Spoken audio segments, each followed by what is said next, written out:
Police विभाग में एक कहावत है कि पुलिस की मार के आगे गूंगा भी बोलने लगता है।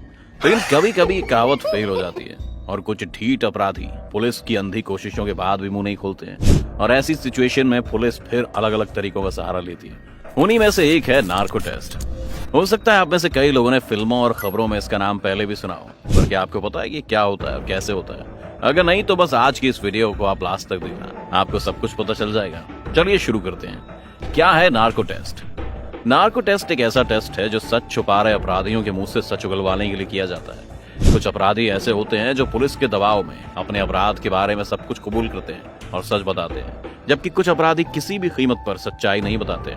तो ऐसे अपराधियों के मुंह से सच निकलवाने के लिए नार्को टेस्ट किया जाता है। देश की क्राइम एजेंसी सीबीआई यानी सेंट्रल ब्यूरो ऑफ इन्वेस्टिगेशन भी अपने अपराधी से सच निकलवाने के लिए नार्को टेस्ट का इस्तेमाल करती है। इस टेस्ट के तहत अपराधी को कुछ दवाएं दी जाती हैं जिसके द्वारा वो सच बोलता है। इतना ही नहीं, इस टेस्ट में अपराधी हर बार सच बोलता है। कई मामलों में अपराधी बेहोशी की हालत में पहुंच जाता है, जिस स्थिति में वो झूठ नहीं बोल सकता है। ये टेस्ट एक जांच अधिकारी, फॉरेंसिक विशेषज्ञ, मनोवैज्ञानिक की उपस्थिति में किया जाता है। कैसे होता है नार्को टेस्ट? नार्को टेस्ट के तहत अपराधी को ट्रुथ ड्रग या सोडियम पेंटोथॉल का एक इंजेक्शन दिया जाता है।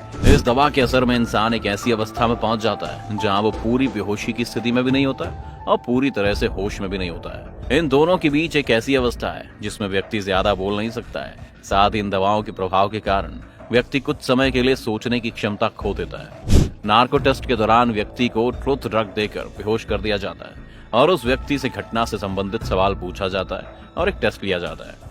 अब यहाँ एक इंसान सोचने और समझने की क्षमता खो देता है तो वो गलत तरीके से सवालों के जवाब नहीं दे पाता है, क्योंकि झूठ बोलने के लिए सोचने की आवश्यकता होती है। आप शायद जानते होंगे कि आपको झूठ बोलने के लिए ज्यादा दिमाग का इस्तेमाल करना होगा, जबकि आपको सच बताने के लिए कम दिमाग का इस्तेमाल करना होगा, क्योंकि आप आसानी से दिखा सकते हैं कि सच क्या है, लेकिन आपको झूठ बोलने के लिए अपने दिमाग का इस्तेमाल करना होगा। और इसीलिए सबकॉन्शियस माइंड में आदमी सच बोलता है, भले वो ना चाहता हो तो भी। यहाँ न केवल इंसान को सच बोलने के लिए कहा जाता है, बल्कि उसके शरीर की प्रतिक्रिया भी देखी जाती है। कई मामलों में नार्को टेस्ट का उद्देश्य केवल ये जानना होता है कि व्यक्ति घटना में शामिल है या नहीं। इस मामले में ऐसे व्यक्ति को कंप्यूटर स्क्रीन के सामने सोने के लिए रखा जाता है और कंप्यूटर स्क्रीन पर वो दृश्य दिखाए जाते हैं। व्यक्ति को पहले सामान्य दृश्य जैसे फूल, पत्ते, पहाड़ आदि दिखाए जाते हैं, फिर मामले से जुड़ी इमेजेस आदि को दिखाया जाता है और फिर व्यक्ति के शरीर की गतिविधि की जांच की जाती है। ऐसे मामले में यदि मन और शरीर अलग अलग प्रतिक्रिया करते हैं तो ये पता लग सकता है कि व्यक्ति घटना से जुड़ा है या नहीं। क्यों होता है नार्को टेस्ट? हम सभी जानते हैं कि दुनिया भर में प्रतिदिन चोरी, बलात्कार, हत्या जैसे कई अपराध हो रहे हैं। ऐसे में कई अपराधी पकड़े जाने के बाद भी सच नहीं बोलते और झूठा बयान देते हैं। ऐसे में पुलिस के डंडे भी सच उगलवाने में नाकाम रहते हैं। इसके बाद उन्हें कोर्ट में पेश किया जाता है और कोर्ट की इजाजत के मुताबिक उसे नार्को टेस्ट के लिए उपस्थित कराया जाता है। ऐसा नहीं है कि नार्को टेस्ट से हर अपराधी से सच उगलवा लिया जाए। कई अपराधी तो आसानी से सब सच्चाई बता देते हैं, लेकिन इसके विपरीत कई अपराधी ऐसे होते हैं जो नार्को टेस्ट के दौरान टेस्ट करने वाली टीम को धोखा दे देते हैं, जिससे केस नहीं सुलझ पाता है। नार्को टेस्ट होने से पहले क्या किया जाता है? आपको बता दें कि नार्को टेस्ट से पहले व्यक्ति का फिजिकल टेस्ट किया जाता है। उसे उसकी उम्र, स्वास्थ्य और लिंग के आधार पर ही नशीली दवाई दी जाती है। ओवरडोज के कारण ये टेस्ट विफल हो सकता है, इसीलिए टेस्ट को करने से पहले कई आवश्यक सावधानियां बरतनी होती हैं।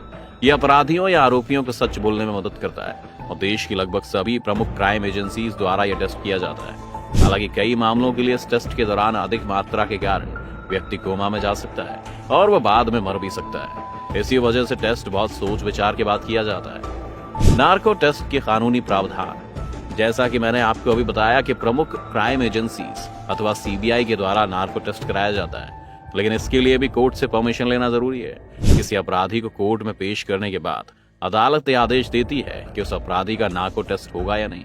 हालांकि अपराधी या आरोपी से भी नार्को टेस्ट की मंजूरी ली जाती है। इस बात को साल 2010 में केजी बालाकृष्णन सहित 3 जजों की खंडपीठ द्वारा बताया गया था। आरोपियों की इच्छा के विरुद्ध नार्को टेस्ट, ब्रेन मैपिंग और लाई डिटेक्टर टेस्ट करना संविधान के अनुच्छेद 20(3) का उल्लंघन होगा। भारतीय संविधान के अनुच्छेद 20(3) में अपराधी की जांच के विषय में कुछ प्रमुख प्रावधान है। इसका संबंध आत्म उत्पीड़न के खिलाफ विशेषाधिकार है। इसके अनुसार कहा गया है कि किसी भी अपराध के आरोपी किसी व्यक्ति को खुद के खिलाफ गवाह बनने के लिए मजबूर नहीं किया जाएगा। नार्को टेस्ट के बारे में कहा जाता है कि पहली बार 19वीं सदी में इटालियन अपराधी सिसर लैम्ब्रेसी पर किया गया था। अपराधी से पूछताछ के दौरान रक्तचाप में बदलाव को मापने के लिए एक मशीन का उपयोग किया गया था। नार्को एनालिसिस में आरोपी के मुंह से सच निकलवाने के लिए उसके दिमाग पर ज्यादा जोर नहीं दिया जाता है। बिना ज्यादा दिमाग लगाए ही आसानी से अपराधी सब सच उगल देता है। आज के लिए इतना ही। उम्मीद है आपको इस वीडियो में कुछ नया सीखने को जरूर मिला होगा। अगर वीडियो आपको पसंद आई हो तो इसे लाइक और शेयर जरूर करें। साथ ही साथ अगर आप चैनल पर नए हैं या आपने अभी तक चैनल को सब्सक्राइब नहीं किया है तो इसे सब्सक्राइब जरूर कर लें।